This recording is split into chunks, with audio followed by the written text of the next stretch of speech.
Well, welcome to 2012, and there's no better place to be tuned in today than politics and religion, because we're going to take a look at what will be happening in 2012 according to the prophecies of the Bible.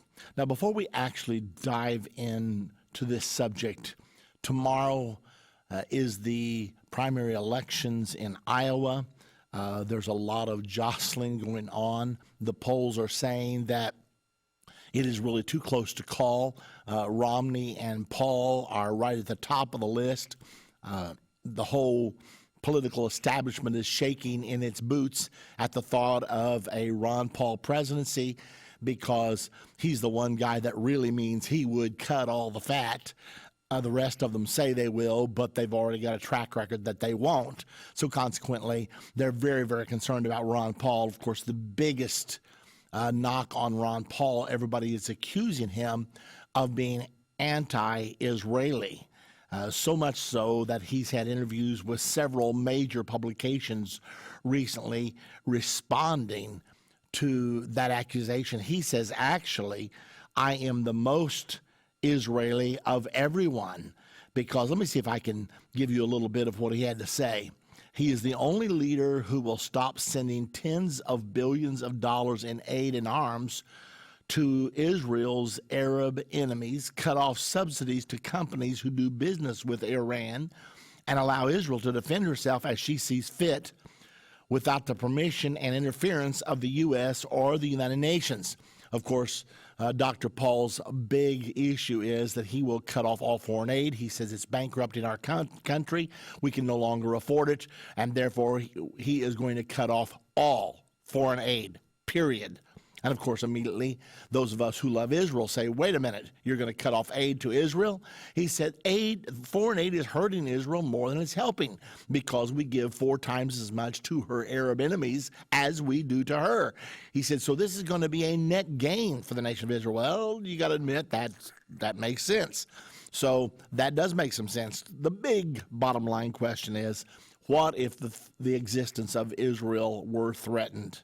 Would a Ron Paul presidency come to the aid of the preservation of the nation of Israel? That's a huge question, and that's a question that all of us want to know before we would consider voting for a man like Mr. Ron Paul. We're hoping to have Mr. Paul on this program and ask him that particular question. We've already sent a questionnaire to his campaign, along with the campaign headquarters of all the other candidates, because we really do want to know. And oh, by the way, if you're not a subscriber yet to Endtime Magazine, I would say do it immediately, because we are going to be publishing a scorecard, a political scorecard, in the next magazine. And this will not endorse any candidates, but it's going to inform people who want to know where each of the candidates stand on the major issues that we're facing in the year 2012.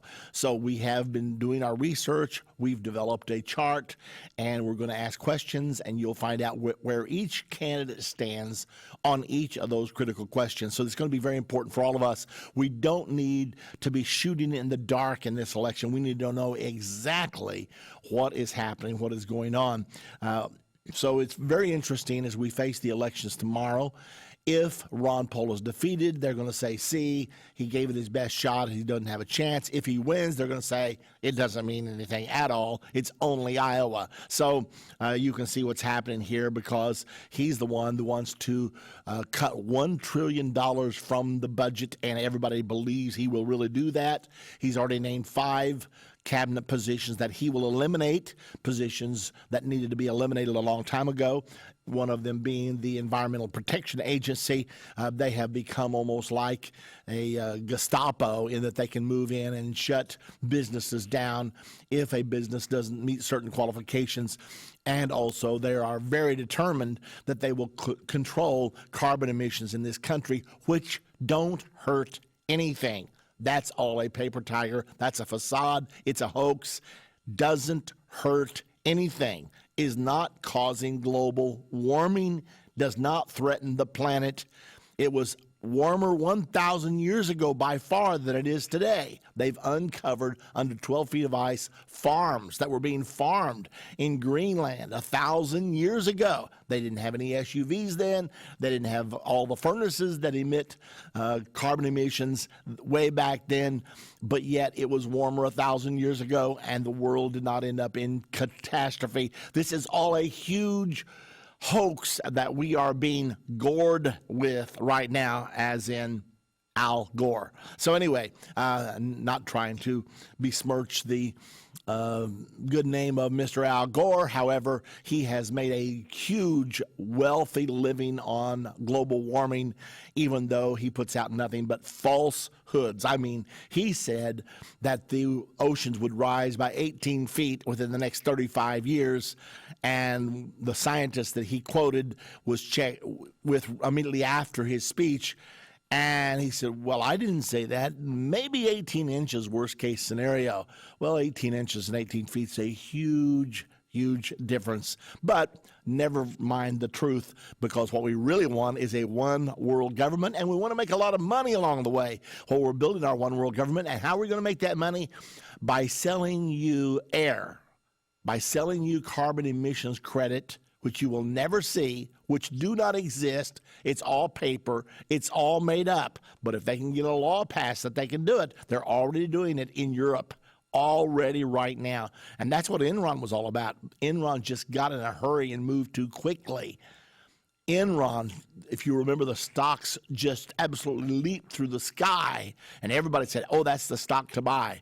Well, then it all comes down. It was all paper. It was all a hoax, nothing to it. But it really, Al Gore was involved in that one too, and he was there to produce the carbon credit emissions tax that they're trying to pass through the Kyoto Treaty and through all of these conferences they're having on global warming. Of course, the latest one was just held in South Africa. So anyway, that's just a quick overview of what's going on. Huge elections tomorrow in Iowa. It's going to be very interesting to see what happens.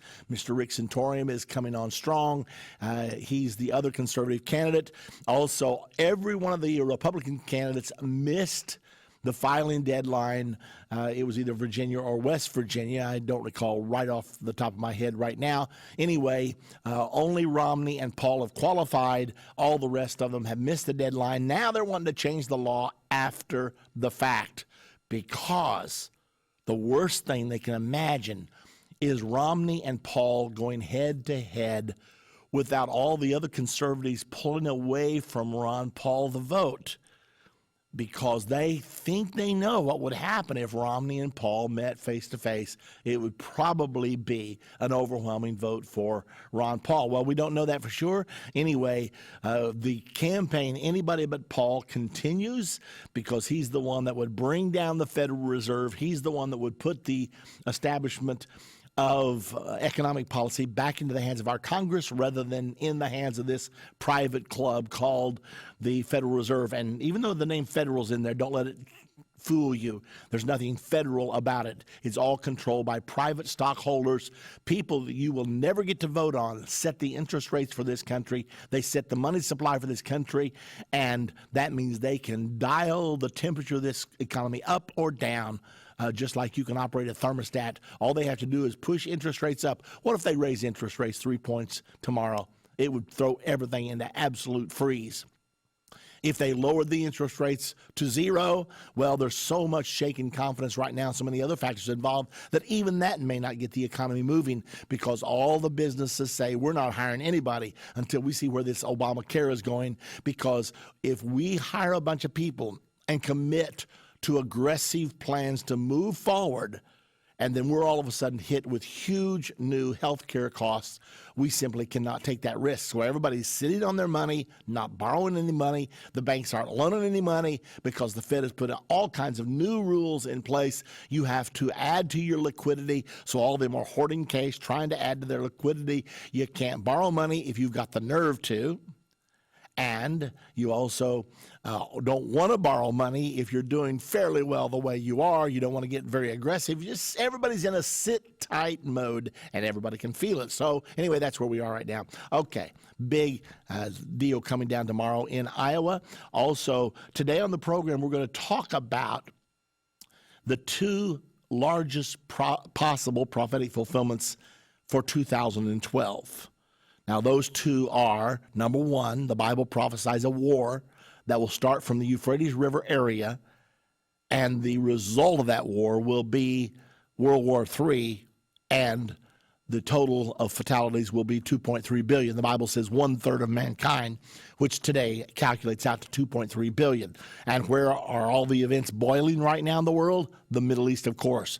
Talk about Syria, talk about Turkey, talk about Iran. That's the entire Euphrates River basin. And the Bible prophesies a war will start from there that will kill 1/3 of mankind. Oh, by the way, yesterday, or actually on Saturday, President Obama signed a law penalizing foreign financial institutions doing business with Iran's central bank. Iran has warned that this would be considered an act of war. In retaliation, Iran successfully closed the Straits of Hormuz for 5 hours on Saturday as well. They issued a threat that they were doing missile tests, and so no boats dared go into the waters. Iran changed its mind, didn't do the test, but smiled satisfactorily, in a self-satisfied way, that they had actually stopped the flow of 40% of the world's oil through the Straits of Hormuz for 5 hours, giving a little lesson to the world. We can do this. We know how to stop the shipment of oil, and if we do, oil is going to go up to $200 a barrel, $300 a barrel, $400 a barrel. It will wreck the global economy, and of course the U.S. has sent signals. You will not block the Straits of Hormuz. We will come in there and solve that problem militarily. So the fat is very much in the fire today. We'll have more to say on that as we go along. But let me tell you the other major story we're going to consider today. Middle East talks will begin tomorrow in Jordan. The first face-to-face talks will be held tomorrow in over 1 year. The quartet is pushing with all of its might its plan for a Middle East peace agreement by December 2012. Now, imagine, let's just say that this war that kills 1/3 of mankind would in fact happen in 2012. And let's just say that the Middle East peace deal was actually accomplished by December of 2012. 2012 would not be the end of the world. That's not going to happen. Too many prophecies yet to be fulfilled. Another 7 years coming. Also another 1,000 years of the millennial reign of Jesus Christ. So it's not going to be the end of the world in 2012. But if 1/3 of mankind dies in 2012, a lot of people are going to think it's the end of the world. It's going to be an interesting year.